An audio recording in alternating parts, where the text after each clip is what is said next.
Breaking news. Aujourd'hui on se retrouve encore, on va dire, pour une info plutôt très intéressante. Enfin, moi en tout cas ça m'intéresse et c'est plutôt choquant. On va parler de Samsung. Alors quand on parle de Samsung, je pense que la plupart des personnes vont penser aux smartphones, aux tablettes, aux trucs comme ça, peut-être dans l'électroménager. Je pense pas, mais bon, ouais, après c'est un peu tous les goûts, même dans la télévision aussi. Bref, il y a plein de trucs. Samsung, ils sont, voilà, c'est quand même une grosse entreprise qui sont très diversifiées. Et dedans, en fait, on va parler de quelque chose d'assez particulier qui m'a vraiment marqué.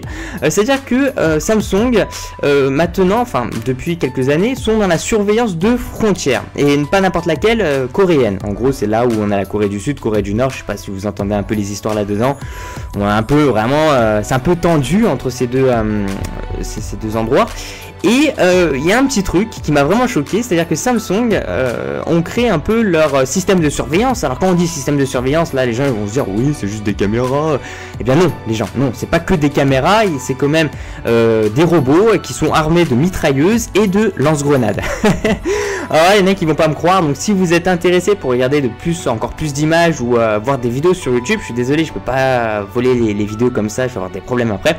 Il s'appelle le SGR-6A1, donc le nom exact de ce robot. En gros, c'est un automate armé de mitrailleuses et de lance-grenades qui surveille en fait les frontières coréennes. Voilà, c'est le but de ça.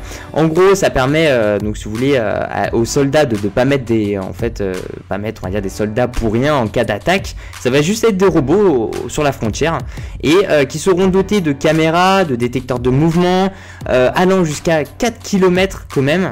C'est pas rien, voilà, c'est quand même on va dire des robots assez puissants, pas mal de choses qui sont reliées, on va dire une sorte de petite BDD, en gros une base de données, tout ça, après transféré à une centrale à distance via un opérateur, donc c'est assez choquant de se dire tout ça. Par contre, au niveau de l'inconvénient, c'est que il ne peut pas identifier si c'est un allié ou si c'est un ennemi, c'est-à-dire que si toi tu te retrouves dans la merde quoi, va te cacher, va même pas, parce qu'à mon avis il y a une précision, forcément c'est robot, hein, il n'y a pas d'erreur humaine là, mais quelque part c'est que voilà, il peut pas, c'est vrai qu'il y a des défauts parce qu'il peut pas savoir qui sont des alliés, qui sont des ennemis, donc c'est vraiment, ils sont placés dans une zone interdite, donc la personne qui passe ou l'animal qui passe, à mon avis il a mal quoi, il en chie un peu. Et voilà, il tire sur tout ce qui bouge. Et au niveau du prix, c'est 200 000 US dollars. À mon avis, c'est trop cher pour un robot. Imaginez, vous en achetez 5, vous en avez déjà pour 1 million. Oui, je sais compter, c'est super. Non, mais voilà, c'est trop cher, je pense. Mais après, c'est sûr que c'est quelque chose de vraiment voilà, futuriste un peu. Ça a beaucoup de coûts, hein, parce que c'est quelque chose, à mon avis, qui est pas vraiment en production. C'est une production plutôt, on va dire, spécialisée dans ce domaine-là. Mais surtout que voilà, elle est faite en peu de quantité. Forcément, le coût est beaucoup plus élevé. Donc voilà, donc c'est à peu près toutes les informations. Et moi quand j'ai vu ça, pour ça j'avais envie de vous partager, j'ai été choqué. J'ai regardé ça, je me suis dit non, Samsung là-dedans, tu les aurais cru super gentils quoi et tout, et puis là tout d'un coup ils travaillent avec des mitrailleuses et des lance-grenades, donc en gros c'est complètement machine, hein, attention, hein.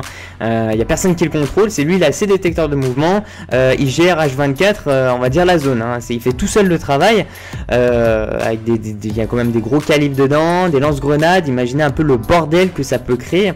Voilà, moi c'est vraiment un truc qui m'a vraiment marqué. Je sais pas ce que vous en pensez, mais voilà, moi je regarde même des photos là sur, je bégaye même tellement que c'est choquant. Je regarde même des photos là sur Google et putain, je suis comme ça, je suis oh putain, Samsung là dedans quoi. Ils sont énervés Samsung. Cette année là, ils sont énervés comme l'année dernière. Parce que ça fait pas que un an, hein, ça fait plusieurs années qu'ils travaillent là dedans. Et voilà, bah, je sais pas ce que